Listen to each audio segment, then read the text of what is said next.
이거 봐, 내가 네가 좋아하던 멸치볶음 해왔어. 기억 안 나. 누구세요?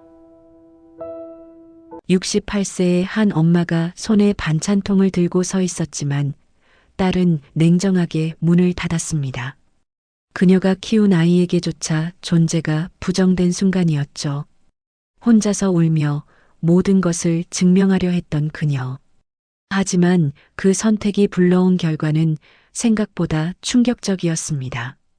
성공한 CEO, 친모 지우고 대역 엄마 고용. 오늘 이야기 끝까지 시청하시기 전에 구독과 좋아요로 그녀의 존재를 함께 확인해 주세요. 서울 외곽의 노후 아파트 단지는 늦가을 햇살을 받아 누런 빛으로 물들어 있었습니다. 페인트가 벗겨진 외벽, 녹슨 철제 난간, 복도 끝 깨진 형광등이 그대로 시간의 흔적을 보여주고 있었지요. 4층 끝집 현관문 앞 김순자는 낡은 비닐봉지를 들고 숨을 고르고 있었습니다. 68세의 그녀는 여전히 허리가 곧았습니다. 손등에는 세월의 주름이 깊게 파여 있었지만 그 손은 여전히 힘이 있어 보였습니다. 문을 열고 들어선 거실은 작았습니다. 10평 남짓한 공간에 낡은 소파 하나, 작은 식탁 하나가 전부였지요. 벽에는 오래된 액자 몇 개가 걸려 있었습니다. 그중 가장 큰 액자 속에는 교복을 입은 소녀가 환하게 웃고 있었습니다. 딸 하연의 고등학교 졸업사진이었지요. 순자는 비닐봉지에서 귤 몇 개를 꺼내 식탁 위 접시에 담았습니다. 손가락으로 껍질을 천천히 벗기며 그녀는 먼 기억 속으로 빠져들었습니다. 엄마, 귤 까줘. 6살 하연의 목소리가 들리는 듯 했습니다. 작은 손을 내밀며 조르던 아이의 모습이 선명했지요. 그때 순자는 새벽 5시에 일어나 시장 청소 일을 하고 돌아온 직후였습니다. 피곤한 몸이었지만 딸을 위해 귤을 정성스럽게 까주었습니다. 하얀 속껍질까지 모두 벗겨서요. 엄마가 까준 게 제일 맛있어. 하연은 그렇게 말하며 귤 조각을 입에 넣곤 했습니다. 순자는 그 모습을 보며 행복했습니다. 단 한 번도 힘들다고 느낀 적이 없었지요. 순자는 까놓은 귤을 입에 넣었습니다. 새콤달콤한 맛이 입안에 퍼졌지요. 하지만 예전처럼 달지는 않았습니다. 아무것도 예전 같지 않았습니다. 거실 한쪽 책장 위에는 신문 스크랩이 가지런히 정리되어 있었습니다. 순자는 천천히 일어나 그것들을 꺼내 펼쳤습니다. 모두 딸에 관한 기사들이었지요. 30대 여성 CEO, AI 스타트업으로 300억 투자 유치, 하연 대표, 올해의 혁신 기업가 선정. 사진 속 딸은 환하게 웃고 있었습니다.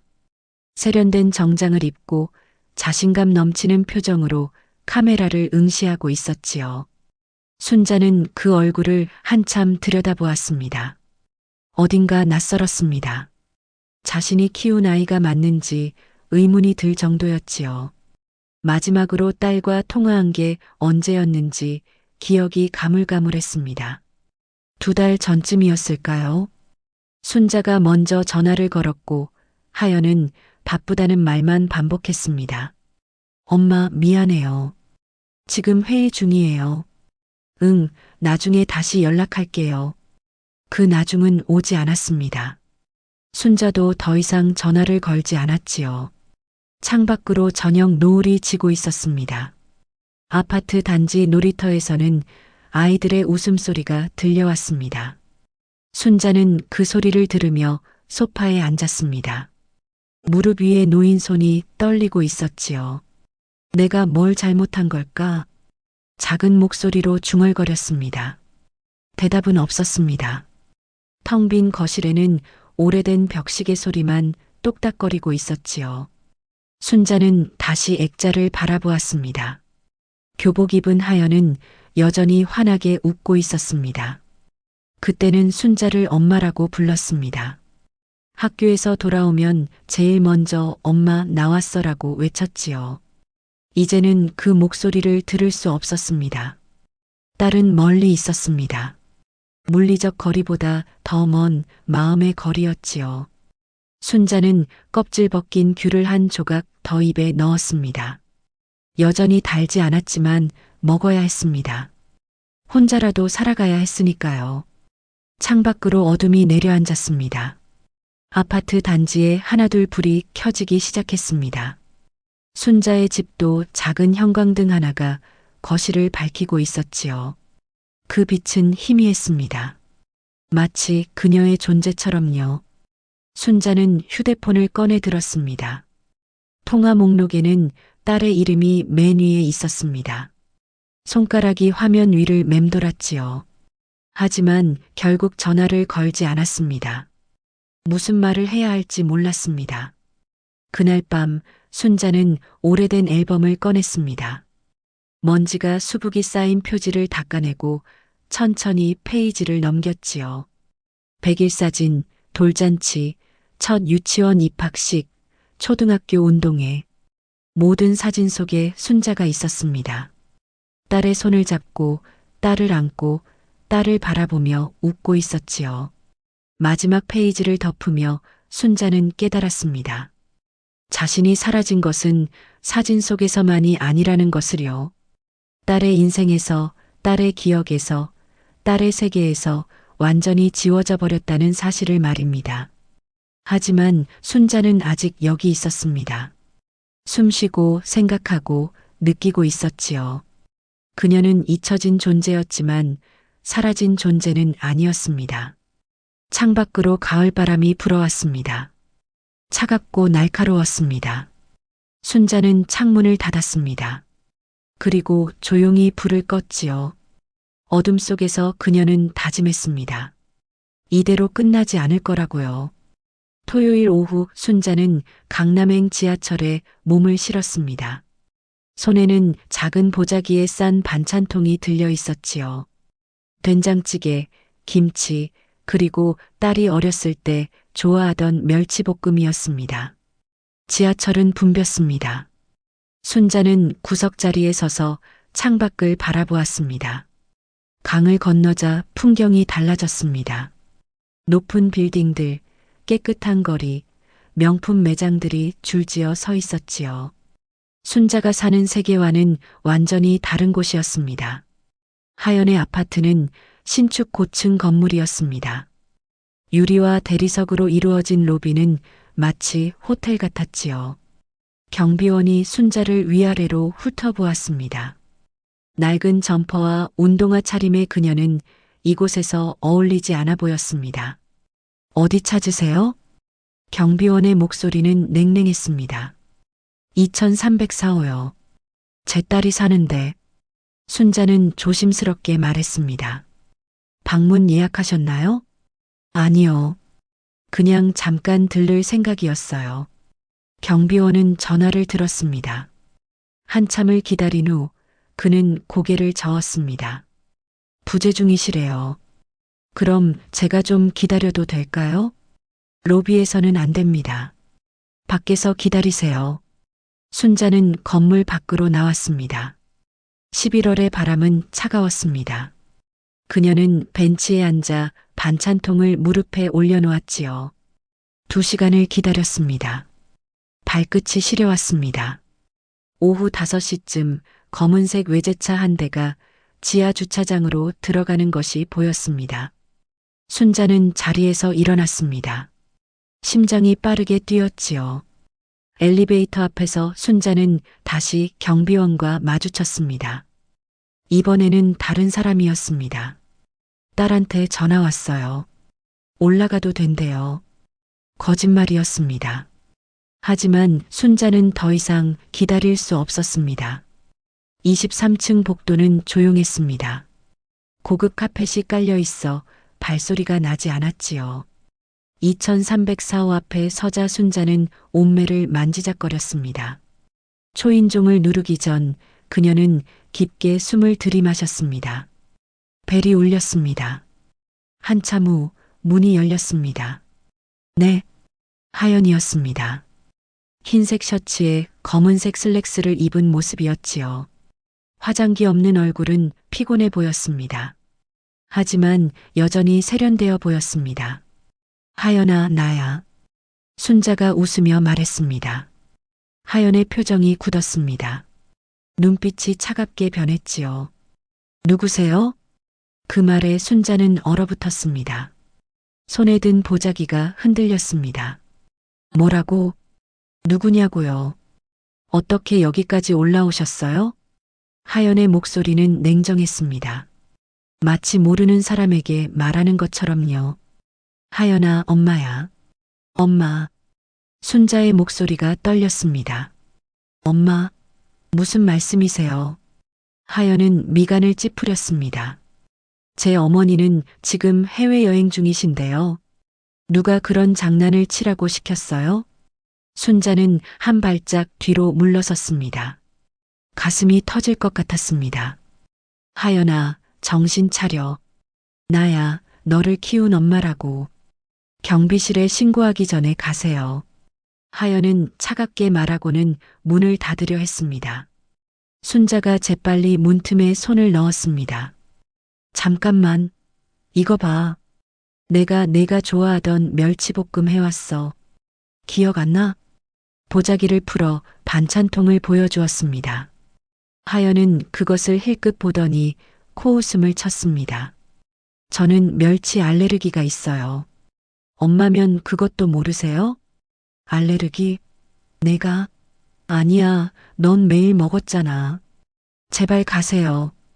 안 그러면 정말 신고합니다. 하연의 목소리에 짜증이 섞여 있었습니다. 순자는 더 이상 버틸 수 없었습니다. 손을 거두었고 문이 쾅 닫혔습니다. 복도에 홀로 남은 순자는 멍하니 서 있었습니다. 손에서 반찬통이 떨어졌습니다. 플라스틱 용기가 바닥에 부딪히며 뚜껑이 열렸고 멸치볶음이 카펫 위로 쏟아졌습니다. 순자는 무릎을 꿇고 쏟아진 반찬을 주었습니다. 손이 떨려 제대로 담기지 않았지요. 눈물이 흘러내렸습니다. 참으려 했지만 멈출 수 없었습니다. 미안해요. 미안해요. 작은 목소리로 중얼거리며 계속 주었습니다. 누구에게 사과하는 것인지도 모른 채였습니다. 엘리베이터를 타고 내려오는 동안 순자는 거울에 비친 자신의 모습을 보았습니다. 주름진 얼굴, 붉게 부은 눈, 초라한 옷차림. 그녀는 자신이 누군지 잊어버린 것 같았습니다. 로비를 나서는 순자를 경비원이 불렀습니다. 저기요. 다음부턴 꼭 예약하고 오세요. 순자는 대답하지 않았습니다. 그냥 걸었습니다. 발이 어디로 가는지도 모른 채였지요. 한참을 걷다가 공원 벤치에 앉았습니다. 해가 지고 있었습니다. 차가운 바람이 얼굴을 스쳤습니다. 순자는 가방에서 휴대폰을 꺼냈습니다. 하연의 번호를 눌렀습니다.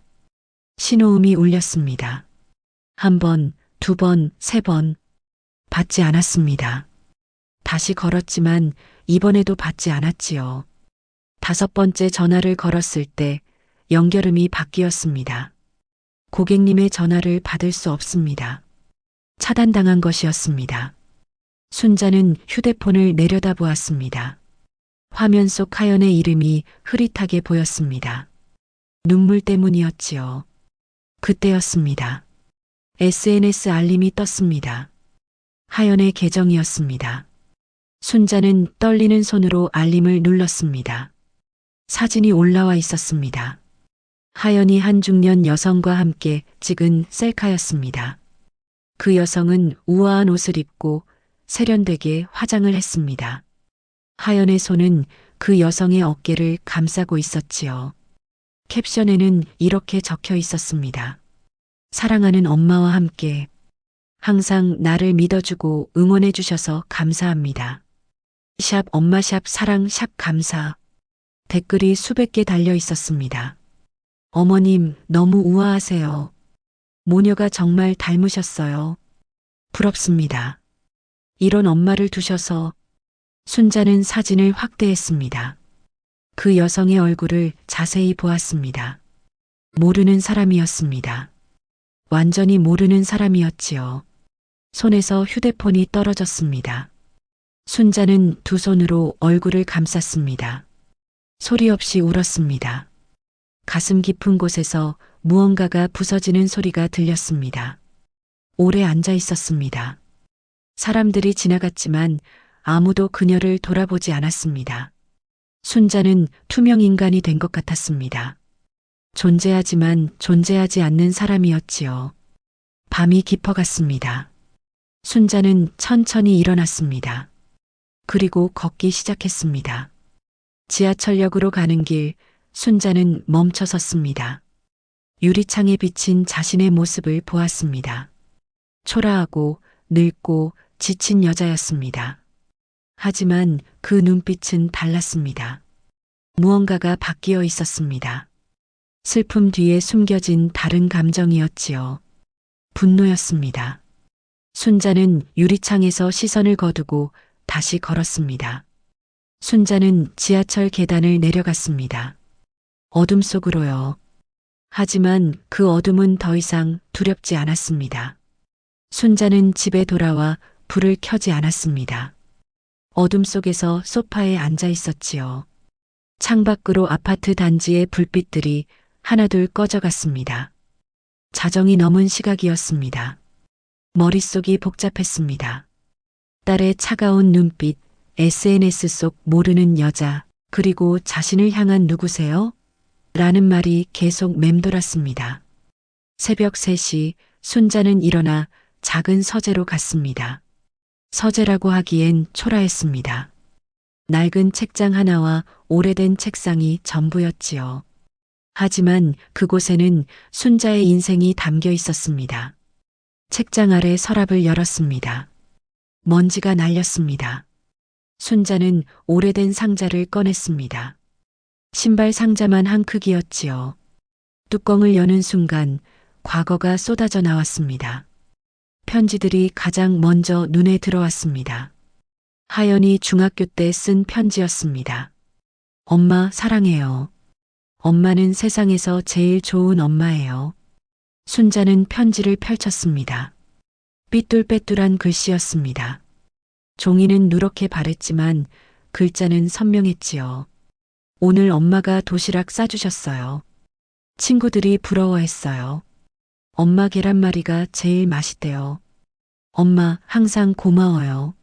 손이 떨렸습니다. 순자는 편지를 조심스럽게 내려놓았습니다. 다음 편지를 꺼냈습니다. 엄마, 저 대학 붙었어요. 엄마 덕분이에요. 엄마가 밤늦게까지 일하셔서 학원 보내주신 거 잊지 않아요. 꼭 성공해서 엄마 편하게 해드릴게요. 순자는 그날을 기억했습니다. 하연이 합격증을 들고 울며 안겼던 날이었지요. 순자도 울었습니다. 기쁨의 눈물이었습니다. 사진들도 있었습니다. 하연의 100일 사진, 돌잔치 사진, 초등학교 입학식 사진. 모든 사진에 순자가 함께 있었습니다. 딸을 안고 손을 잡고 환하게 웃고 있었지요. 순자는 사진 하나를 집어들었습니다. 하연의 고등학교 졸업식 날이었습니다. 교복을 입은 하연이 순자의 어깨에 기대어 웃고 있었지요. 뒷면에는 하연의 글씨가 적혀 있었습니다. 엄마와 함께 2012년 2월 순자는 사진을 가슴에 안았습니다. 그리고 오래 그렇게 있었습니다. 새벽 5시 순자는 모든 자료를 책상 위에 펼쳐놓았습니다. 편지 26통, 사진 43장, 그리고 하연의 생활기록부 사본까지. 보호자란에는 순자의 이름이 또박또박 적혀 있었습니다. 김순자, 모. 순자는 깨달았습니다. 자신이 딸의 엄마였다는 증거가 여기 있다는 것을요. 하지만 그 다음은 몰랐습니다. 이것들을 어떻게 해야 할까요? 누구에게 보여야 할까요? 누구에게 보인들 무엇 할까요? 포털 사이트에 검색했습니다. 자식이 부모를 모른다고 할 때 검색 결과가 나왔습니다. 법률 상담, 가족관계 증명, 유전자 검사. 순자는 하나씩 읽어나갔습니다. 1시간 후 순자는 고개를 들었습니다. 방법이 보였습니다. 하지만 혼자 할 수 없었습니다. 누군가의 도움이 필요했지요. 순자는 다시 검색했습니다. 언론 제보. 여러 언론사가 나왔습니다. 전화를 걸까 말까 망설였습니다. 하지만 이 또한 차마 할 수 없었습니다. 딸의 인생을 망치는 것이 될 테니 하연의 성공, SNS 사진, 그리고 문 앞에서의 일을 눈감아 주기로 했습니다. 그게 엄마로서 딸을 위한 일이니까요. 다음 날 오후 순자는 기분을 환기시키려 동네 커피숍에 들렀습니다. 그런데 제 앞에 낯선 남자가 잠시 앉아서 이야기해도 되겠냐고 말을 걸어오더군요. 박지훈이라는 이름의 30대 남자였습니다. 보여드릴 게 있다며 순자에게 서류를 건넸습니다. 순자는 기자가 가져온 서류 봉투를 살펴보았습니다. 이게 뭐죠? 순자가 놀라며 말했습니다. 제가 이하연 씨 취재 중 진실을 발견하고 어머님을 만나러 온 겁니다. 순자가 조용히 말했습니다. 이 사진들, 문서들 다 폐기해 주세요. 박지훈은 순자를 똑바로 바라보았습니다. 죄송하지만 이 문서들은 이미 저 말고 다른 기자들이 갖고 있는 것 중 일부입니다. 곧 기사가 나갈 예정이고 미리 만나서 알려드리는 겁니다. 순자는 손이 떨렸습니다. 박지훈이 말을 이었습니다. 기사가 나가면 이하연 대표도 어머님도 힘들어질 겁니다. 순자는 조용히 물었습니다. 그렇다면 왜 저에게 와서 알려주는 거죠? 저랑 장난하자는 건가요? 기자는 고개를 저었습니다. 아니요. 사실 어머님이 이 대표에게 거절당하는 모습을 보았습니다. 친엄마가 따로 있다는 사실도 그제야 알게 됐고요. 순자가 대답했습니다. 그래서요? 그게 무슨 상관이죠? 박지훈은 단호하게 대답했습니다. 곧 기사가 나갈 예정이니 대비하시라는 겁니다. 커피숍을 나서는 박지훈을 바라보며 순자는 혼란에 빠졌습니다. 딸에게 미리 언지를 주어 대비하라 라는 말 같았습니다. 딸에게 거절당한 엄마의 모습을 보고 연민을 느껴 말해주러 온 걸까요? 구름 사이로 햇살이 비치고 있었습니다. 오랜만에 보는 따뜻한 빛이었지요. 하지만 그 따스한 빛이 내 마음에 불을 지피는 것처럼 뜨거웠습니다. 집으로 돌아오는 길, 순자는 동네 슈퍼에 들렀습니다. 귤을 샀습니다. 한 봉지가 아니라 몇 개만요. 이제는 혼자 먹을 만큼만 사면 됐습니다. 집에 도착해 귤 껍질을 벗기며 순자는 생각했습니다. 앞으로 어떻게 될지 몰랐습니다. 딸과의 관계가 회복될지 아니면 영영 끝날지도 몰랐지요. 창밖으로 저녁 노을이 지고 있었습니다. 붉은 빛이 아파트 단지를 물들이고 있었지요. 순자는 그 빛을 보며 고민에 빠졌습니다. 하연에게 알려주고 싶어도 받지 않는 전화와 저와 마주하려 하지 않으니까요.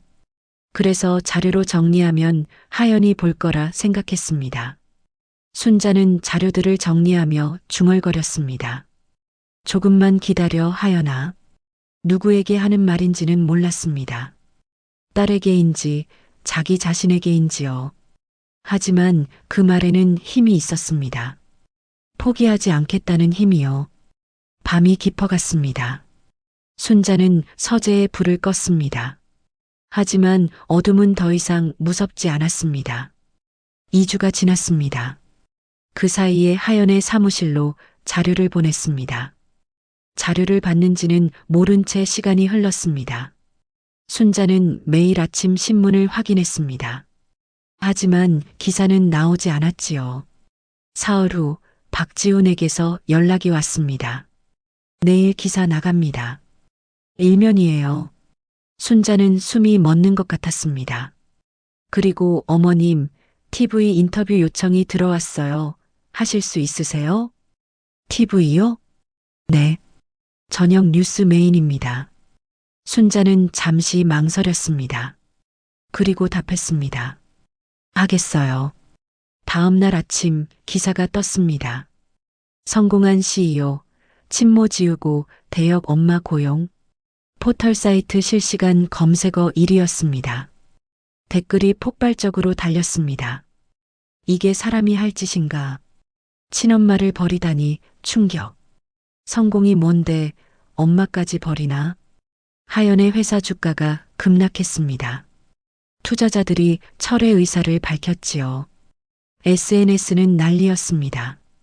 결국 순자가 보낸 서류는 보지 못하고 하연은 전혀 대비를 하지 못한 상태로 기사를 접했습니다. 그날 저녁 순자는 방송국 스튜디오에 앉아 있었습니다.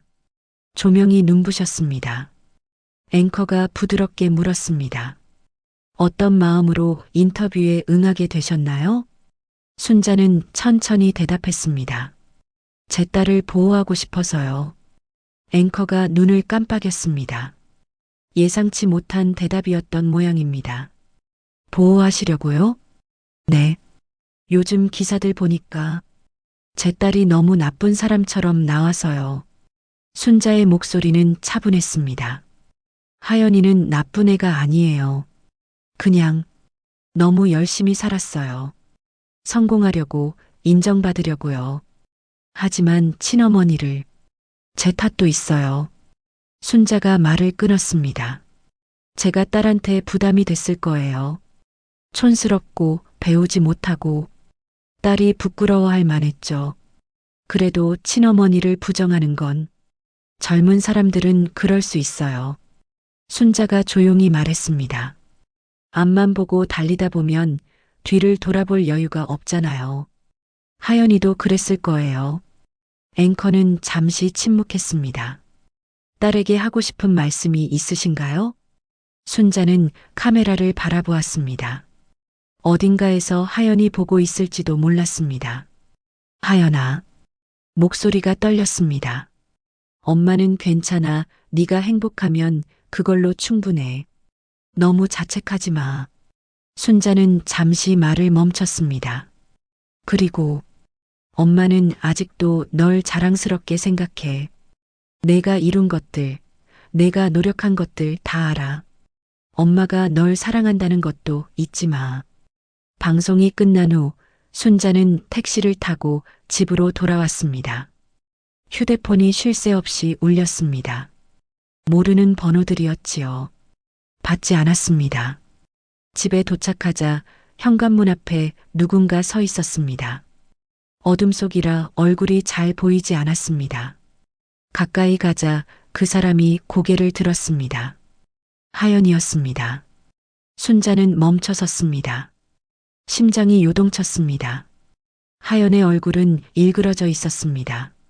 눈은 붉게 충혈되어 있었지요. 하지만 슬픔이 아니었습니다. 분노였습니다. 만족하세요? 하연의 목소리는 차갑게 갈라져 있었습니다. 순자는 대답하지 못했습니다. 그냥 서 있었습니다. 제 인생 다 망쳤어요. 이제 만족하시냐고요. 하연이 한 발짝 다가왔습니다. 회사 망했어요. 투자자들 다 떠났고 직원들은 사표 냈어요. 5년 동안 쌓아온 게 하루아침에 무너졌어요. 목소리가 떨렸습니다. 분노와 절망이 뒤섞여 있었지요. 순자는 가방을 내려놓았습니다. 하연아, 엄마, 지금 저한테 엄마라고 하세요? 하연이 비웃었습니다. 엄마였으면 이런 짓 안 했죠. 방송까지 나가서 저 망신시키고 이게 엄마가 할 짓이에요? 너를 망신시키려던 게 아니야. 순자가 조용히 말했습니다.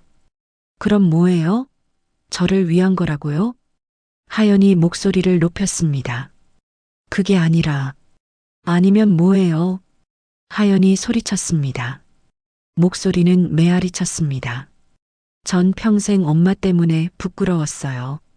시장에서 청소하는 엄마, 낡은 옷 입은 엄마, 촌스러운 엄마.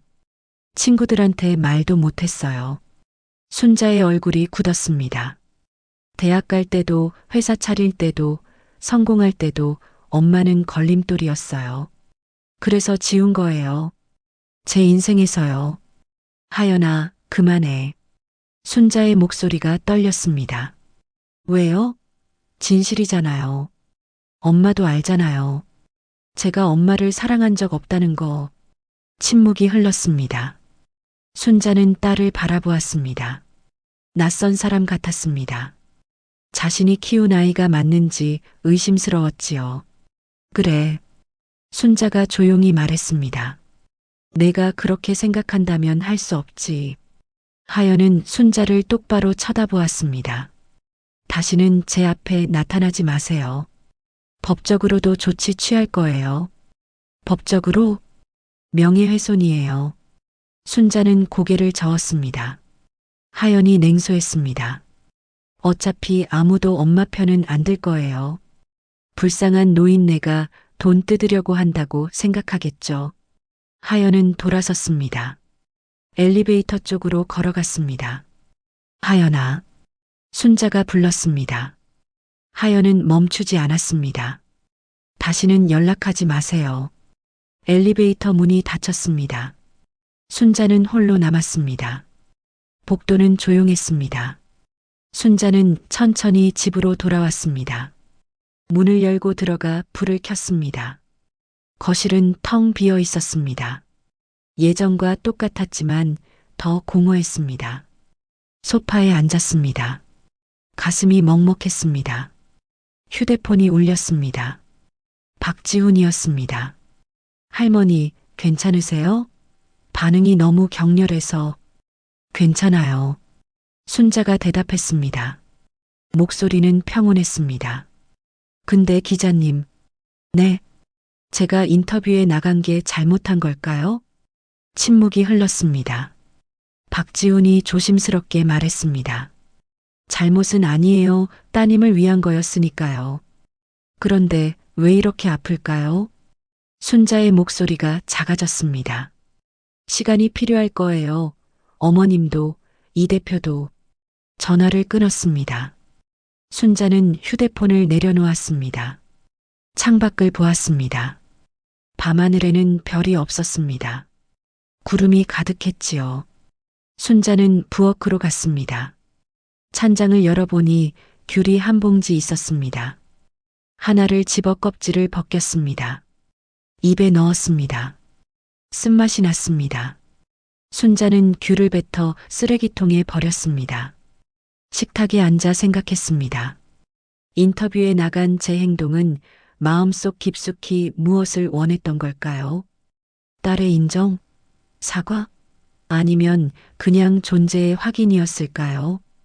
지금은 아무것도 없었습니다. 딸도, 관계도, 희망도요. 순자는 서재로 갔습니다. 남은 편지와 사진을 꺼냈습니다. 하나씩 펼쳐보았습니다. 엄마 사랑해요. 엄마는 세상에서 제일 좋은 엄마예요. 글씨가 흐려 보였습니다. 눈물 때문이었습니다. 순자는 자료를 다시 상자에 넣었습니다. 그리고 깊숙이 밀어 넣었습니다. 이제 끝이었습니다. 침대에 누웠습니다. 천장을 바라보았습니다. 잠이 오지 않았습니다. 밤 11시 휴대폰이 울렸습니다. 모르는 번호였습니다. 받지 않으려다가 손이 움직였습니다. 여보세요? 안녕하세요. 저는 민수라고 합니다. 하연 씨 회사 직원이었던 젊은 남자의 목소리였습니다. 네. 할머니 이야기 들었어요. 다 사실이었죠? 네. 저희도 알아요. 하연 씨가 많은 걸 숨겼다는 거요. 순자는 귀를 기울였습니다. 제가 도와드릴 수 있을 것 같아요. 왜요? 당신한테 무슨 이득이? 이득은 없어요. 그냥 진실이 중요하니까요. 순자는 잠시 침묵했습니다. 고맙습니다. 내일 만날 수 있으세요? 네. 전화를 끊었습니다. 순자는 다시 천장을 바라보았습니다. 작은 빛이 보였습니다. 희미했지만 분명했습니다. 순자는 천천히 눈을 감았습니다. 아직 끝이 아니었습니다. 다음 날 오후 순자는 동네 커피숍에서 민수를 만났습니다. 20대 후반으로 보이는 청년이었습니다. 깔끔한 셔츠에 청바지 차림이었지요. 할머니, 안녕하세요. 민수가 먼저 인사했습니다. 목소리는 정중했습니다. 앉으세요. 순자가 말했습니다. 민수는 가방에서 서류철을 꺼냈습니다. 이게 뭔가요? 하연씨 회사 내부 문서예요. 민수가 조심스럽게 말했습니다. 할머니 인터뷰 보고 이게 필요하실 것 같아서요. 순자는 서류를 받아들었습니다. 천천히 넘겨보았습니다. 대역 엄마 계약서, 급여 내역이 적혀 있었지요. 이건 제가 3년 동안 하연 씨 밑에서 일했어요. 민수가 말을 이었습니다. 할머니가 딸분을 감싸시는 거 봤어요. TV에서요. 그는 잠시 멈췄습니다. 솔직히 이해가 안 됐어요. 저런 대우를 받으셨는데 왜 딸을 변호하시나 싶었죠. 그래서요? 근데 생각해 봤어요. 그게 진짜 부모의 사랑이구나 싶었어요. 민수의 목소리가 조용해졌습니다. 하연 씨도 변해야 한다고 생각해요. 그러려면 진실을 제대로 아셔야 하고요. 순자는 아무 말도 하지 않았습니다. 그냥 들었습니다. 이 서류들이 있으면 할머니가 하연 씨를 더 잘 이해하실 수 있을 것 같아서요.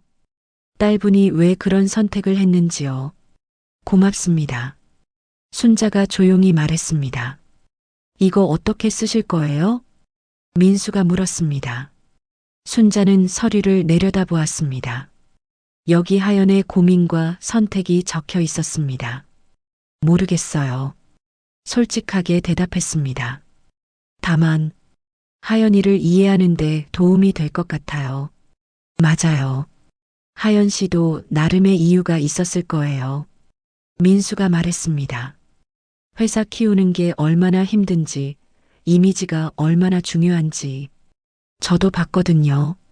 순자는 서류를 조심스럽게 가방에 넣었습니다. 감사해요. 제 딸을 나쁘게만 보지 않아줘서. 민수는 고개를 끄덕였습니다. 제 연락처예요. 필요하시면 언제든 연락 주세요. 명함을 건넸습니다. 순자는 바다 주머니에 넣었습니다. 커피숍을 나서며 순자는 하늘을 올려다보았습니다. 구름이 걷히고 있었습니다. 햇살이 비쳤지요. 집으로 돌아오는 길, 순자는 슈퍼에 들렀습니다. 귤을 샀습니다. 이번엔 달아 보이는 것으로 골랐습니다. 집에 도착해 서류를 다시 꺼내 읽었습니다. 한 장 한 장 천천히요. 계약서에는 대역 엄마의 이름이 적혀 있었습니다. 이미선. 순자는 그 이름을 손가락으로 따라갔습니다. 이 여자는 누구일까요? 돈을 받고 딸의 엄마 역할을 한 사람. 순자는 그녀가 궁금했습니다.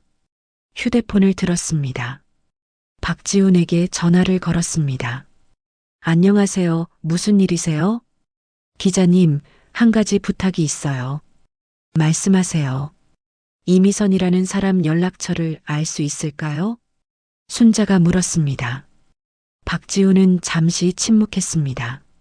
찾아볼게요. 시간이 좀 걸릴 수 있어요. 괜찮아요. 사흘 후 박지훈에게서 연락이 왔습니다. 찾았어요. 내일 만나보실래요? 네. 다음 날 순자는 박지훈과 함께 한 카페로 갔습니다. 강남의 조용한 골목에 있는 곳이었지요. 창가에 한 여성이 앉아 있었습니다. 50대 중반쯤 되어 보였습니다.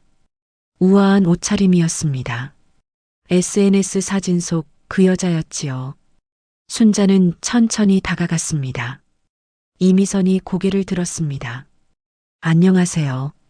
이미선의 목소리는 부드러웠습니다. 앉으세요. 순자는 마주 앉았습니다. 박지훈은 약간 떨어진 자리에 앉았습니다. 침묵이 흘렀습니다. 이미선이 먼저 입을 열었습니다. 제가 드릴 말씀이 있어서 먼저 연락드렸어요. 네, 미안해요. 이미선의 눈빛이 흔들렸습니다. 제가 하지 말았어야 할 일을 했어요. 순자는 아무 말도 하지 않았습니다. 저도 사정이 있었어요. 남편이 사업 실패하고 빚이 많아서. 이미선이 말을 이었습니다. 하연 씨가 제안했을 때 거절할 수 없었어요. 돈이 필요했거든요. 얼마 받으셨어요? 순자가 조용히 물었습니다. 한 달에 500만 원이요. 2년 계약이었어요. 순자는 계산했습니다. 1억 2천만 원이었습니다. 그 돈으로 뭐 하셨어요? 빚 갚고 아이들 학비 냈어요. 이미선이 대답했습니다. 하지만 후회해요. 매일이요. 순자는 이미선을 바라보았습니다. 그 얼굴에는 죄책감이 가득했습니다. 당신도 엄마시죠? 네. 두 아이 엄마예요. 그럼 알잖아요. 엄마가 지워진다는 게 어떤 건지요. 이미선은 고개를 숙였습니다. 눈물이 떨어졌습니다. 정말 죄송해요. 순자는 한숨을 쉬었습니다. 당신을 원망하진 않아요. 네. 당신도 살아야 했으니까요. 순자가 말했습니다. 다만 한 가지만 부탁할게요. 뭐든지 말씀하세요. 진실을 말해주세요. 하연이한테요. 이미선은 고개를 들었습니다. 제가요? 네. 당신이 대역이었다는 걸, 진짜 엄마가 따로 있다는 거요. 이제 그만하라고요. 이미선은 잠시 망설였습니다. 그리고 천천히 고개를 끄덕였습니다. 알겠어요. 그렇게 할게요. 순자는 일어났습니다. 고마워요. 카페를 나서며 박지훈이 물었습니다. 할머니, 왜 용서하신 거예요? 용서한 게 아니에요. 순자가 대답했습니다. 그냥 미워하기엔 너무 지쳤어요. 박지훈은 아무 말도 하지 않았습니다. 집으로 돌아오는 길, 순자는 공원 벤치에 앉았습니다. 귤 하나를 꺼내 껍질을 벗겼습니다. 입에 넣었습니다. 이번엔 달았습니다. 순자는 하늘을 보았습니다. 구름 사이로 파란 하늘이 보였습니다. 휴대폰이 울렸습니다. 민수였습니다. 할머니, 소식 하나 있어요. 뭔데요? 하연 씨가 기자회견 연다고 해요. 내일이요. 순자는 숨을 멈췄습니다. 무슨 내용인지 아세요? 아직은 모르겠어요. 근데 할머니 관련된 것 같아요. 전화를 끊었습니다. 순자는 귤을 다시 입에 넣었습니다. 무슨 일이 벌어질지 몰랐습니다. 하지만 두렵지는 않았습니다. 순자는 천천히 일어났습니다. 집으로 걸어갔습니다. 내일이 기다려졌습니다. 다음 날 오후 2시 하연의 기자회견이 열렸습니다. 순자는 집에서 TV를 켰습니다. 화면에 하연이 나타났습니다. 검은색 정장을 입고 있었습니다. 얼굴은 수척했지만 표정은 단단해 보였습니다. 플래시가 터졌습니다. 기자들이 웅성거렸습니다. 하연이 입을 열었습니다. 먼저 여러분께 죄송하다는 말씀드립니다. 목소리는 떨리지 않았습니다. 저는 거짓으로 살았습니다. 제 친어머니를 부정하고 다른 분을 어머니로 내세웠습니다.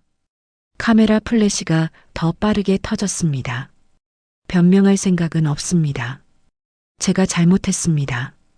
하연이 고개를 숙였습니다. 90도로요. 어머니, 정말 죄송합니다. 순자는 TV 화면을 바라보았습니다. 눈물이 흘러내렸습니다. 하연이 고개를 들었습니다. 저는 어머니가 부끄러웠습니다. 가난한 어머니, 배우지 못한 어머니가 제 성공에 방해가 될까봐 두려웠습니다. 기자들이 펜을 움직였습니다. 하지만 깨달았습니다. 제가 부끄러워해야 할 건 어머니가 아니라 저 자신이었다는 것을요. 하연의 목소리가 떨렸습니다. 어머니는 평생 저를 위해 사셨습니다. 새벽부터 일하시고 손이 다 닳도록 청소하시고 그렇게 모은 돈으로 저를 대학까지 보내주셨습니다. 순자는 소파에서 일어났습니다. TV에 더 가까이 다가갔습니다. 저는 그 사랑을 배신했습니다. 용서받을 자격이 없다는 걸 압니다. 하연이 다시 고개를 숙였습니다. 하지만 남은 인생은 바르게 살겠습니다. 어머니께 부끄럽지 않은 사람이 되겠습니다. 기자회견이 끝났습니다. 화면이 스튜디오로 전환되었습니다. 앵커가 말했습니다. 충격적인 고백이었습니다. 하연 대표의 앞날이. 순자는 TV를 껐습니다. 거실은 조용해졌습니다. 순자는 창가로 갔습니다. 밖을 내다보았습니다. 아파트 단지 놀이터에서 아이들이 뛰어놀고 있었지요. 문득 하연이 어렸을 때가 떠올랐습니다. 저 놀이터에서 그네를 타던 모습이요. 순자가 뒤에서 밀어주면 하연은 깔깔 웃곤 했습니다. 엄마, 더 높이. 그때는 순자가 세상의 전부였습니다. 언제부터 달라진 걸까요? 중학교? 고등학교? 아니면 대학 때였을까요? 순자는 정확히 알 수 없었습니다. 다만 어느 순간부터 딸의 눈빛이 달라졌다는 것만 기억했습니다. 초인종이 울렸습니다. 순자는 현관으로 갔습니다. 문을 열었습니다. 하연이 서 있었습니다. 두 사람은 말없이 마주 보았습니다. 오래 그렇게 있었습니다. 들어와. 순자가 먼저 말했습니다. 하연이 안으로 들어왔습니다. 신발을 벗으며 주위를 둘러보았습니다. 여기 그대로네요. 응. 거실에 앉았습니다. 하연은 소파에, 순자는 맞은편 의자예요. 기자회견 봤어. 순자가 말했습니다. 죄송해요. 하연이 고개를 숙였습니다. 고개 들어. 순자의 목소리는 부드러웠습니다.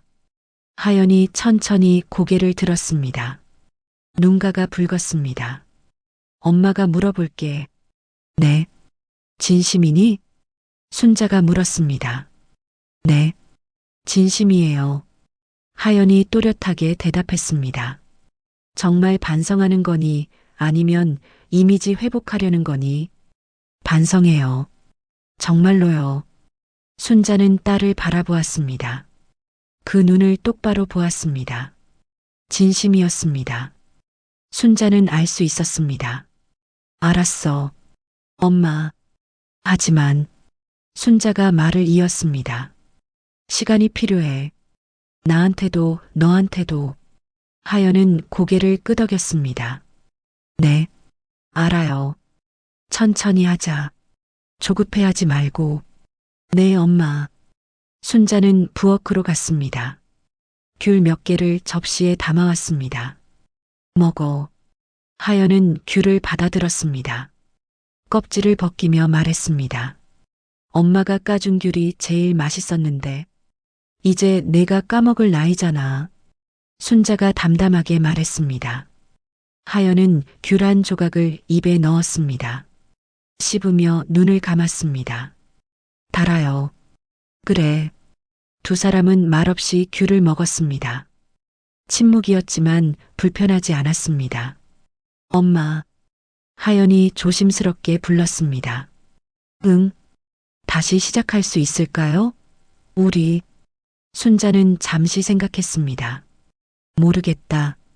솔직하게 대답했습니다. 하지만 노력은 해볼 수 있겠지. 하연의 얼굴에 희미한 미소가 떠올랐습니다. 고마워요, 엄마. 고마워할 건 없어. 순자가 말했습니다. 그냥 후회하지 않게 살아라. 이제부터라도. 네. 하연은 한참을 앉아 있었습니다.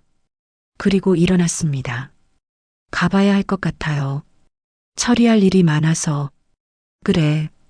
현관에서 하연이 신발을 신으며 물었습니다. 다음 주에 와도 될까요? 와. 밥 먹을래요? 생각해 볼게. 하연은 나갔습니다. 문이 닫혔습니다. 순자는 창가로 갔습니다. 하연이 아파트 단지를 걸어나가는 모습이 보였습니다. 걸음걸이가 달라 보였습니다. 전보다 가벼워 보였지요. 순자는 미소 지었습니다. 며칠 후 순자는 동네 슈퍼에서 장을 보고 있었습니다. 귤을 고르고 있는데 누군가 말을 걸었습니다. 할머니, TV에서 봤어요. 젊은 여성이었습니다. 옆집에 사는 사람이었지요. 네, 대단하세요.